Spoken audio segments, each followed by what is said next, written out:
I'll call them the Aztecs. That's the most common way that we know them today, but they called themselves the Mexica, and that's from that name we get the name Mexico.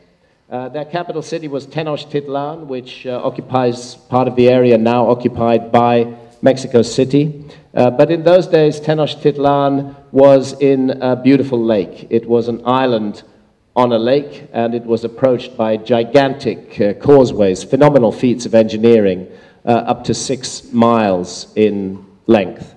The Spanish were stunned by the beauty and achievement of this city, which far surpassed the greatest cities of Spain, in their opinion. The Aztecs were a military people, but to their disadvantage, they were a Stone Age people.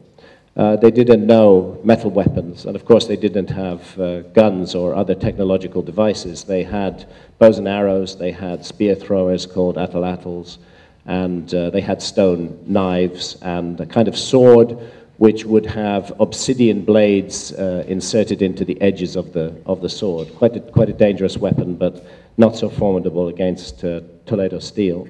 They had knights, eagle knights and jaguar knights. In many ways, they were rather similar to the Spanish. This was the man who sat at the top of the whole empire of terror that was the Aztec system. We know him as Montezuma. It's correctly called Moctezuma. He had a secret police force. He would carry out acts of human sacrifice deliberately to terrorize his neighbors.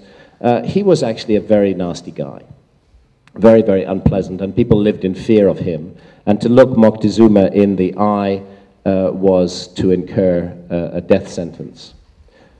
He was called the Great Speaker, but he was effectively the emperor of the Aztec Empire.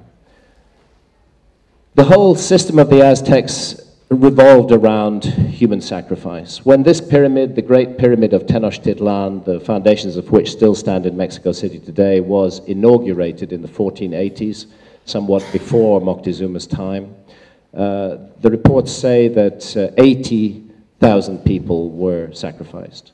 The queues of sacrificial victims stretched back in 4 directions, more than a mile in each direction.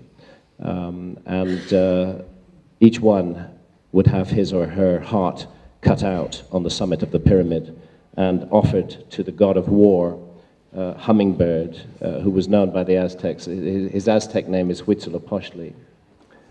And the Aztecs, I don't want to whitewash the Aztecs. There's a kind of political correctness now that tries to cast them in a more positive light, but they were murderous thugs as far as their neighbors were concerned, and they relished the act of human sacrifice. And you can see from their own imagery the kind of pleasure that they took in this. Typically, the head of the victim would be cut off and spitted on a skull rack in the temple. The heart would be removed and placed on a burning brazier.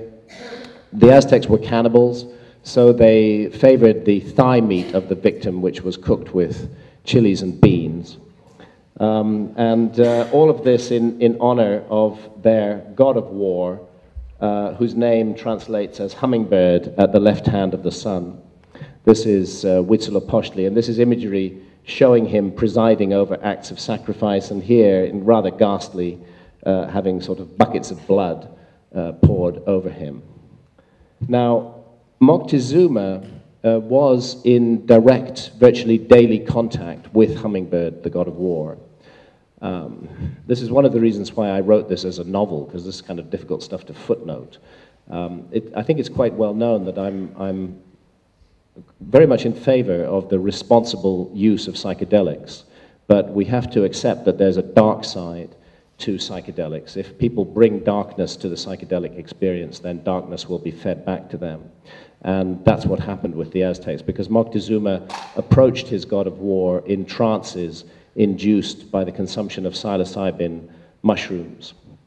And in these trances, he was given advice by Hummingbird, and that was almost always incredibly bad advice, which ultimately led to his downfall.